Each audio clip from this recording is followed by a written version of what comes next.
I'm sitting over here next to my Uncle Eddie.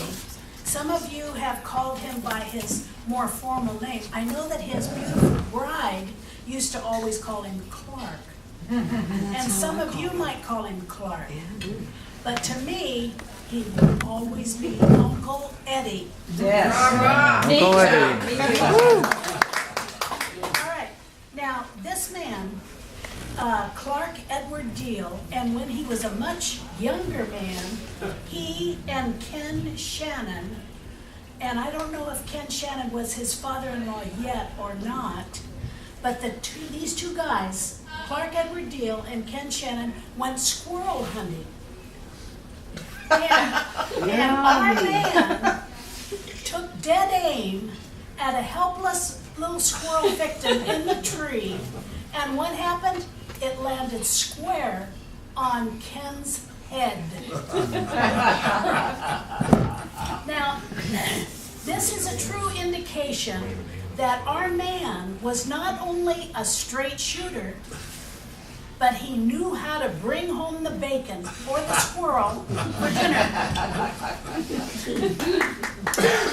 Clark Edward Diehl and his buddy were on their way to Fairview High School one morning and got T-boned, causing their car to roll onto its side. The two boys climbed out of the car, rolled it back up onto its wheels, and headed off to school to indicate our man's thinking of the purpose at hand and to get to school before the bell rang. Clark Edward Diehl first met Anita Joyce Shannon on a double date. However, she was the date of his buddy and sat in the back seat with this other guy. At the end of our evening, our man dropped off his date first, and then his buddy second.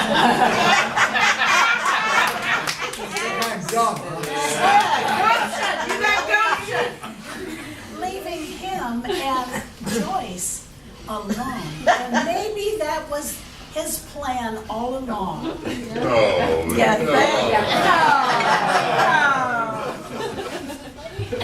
This shows our man's effective use of strategic planning. And it turned out to be a trait he exhibited all of his life, at least so far. Before Clark Edward Diehl and his bride started their family, they loved Cape Cod and vowed to live there one day.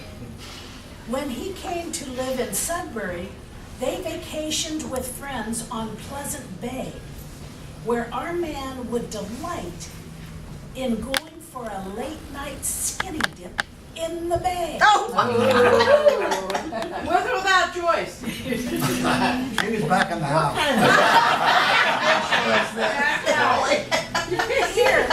Here, our man demonstrated he is not only brave, but not to be afraid to be risky. I mean, risque. No matter what.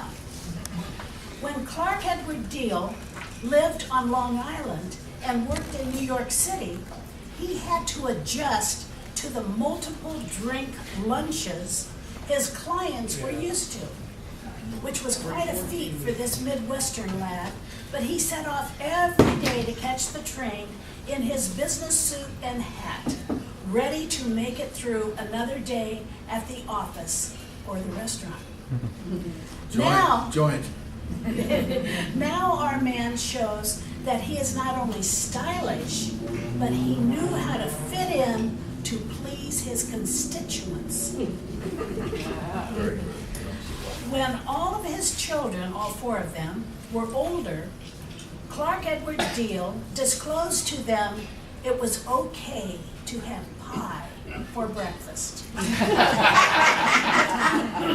that endeared them to our man for their entire lives. Now this trait exhibits his being flexible and benevolent. Clark Edward Diehl and his family often took road trips. One time, they spotted a herd of cattle, and our man, who is known for mimicking animal sounds as though he knew their language, uttered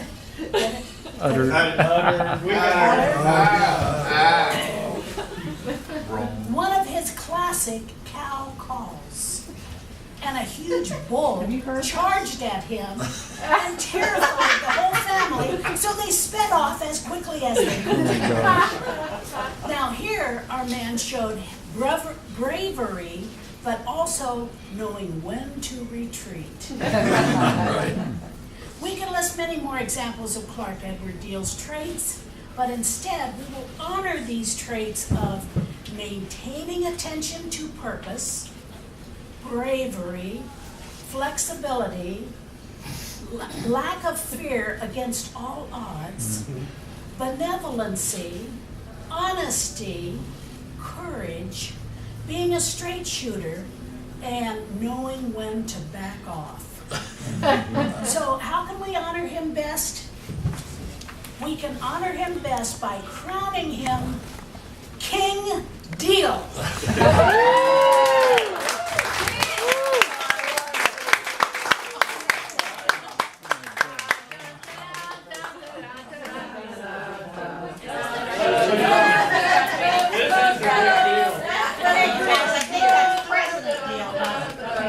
I think it's a big deal.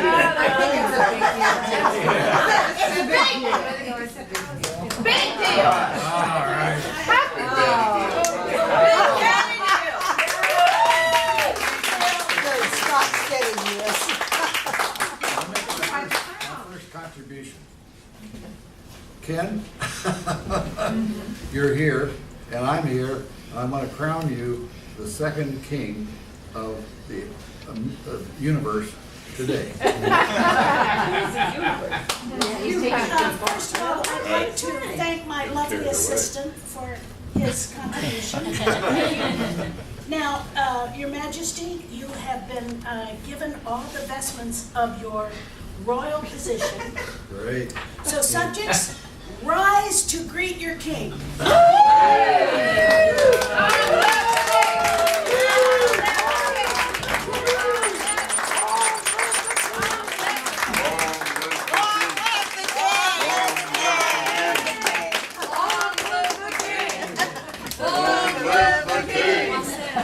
Don't stop falling, I won't.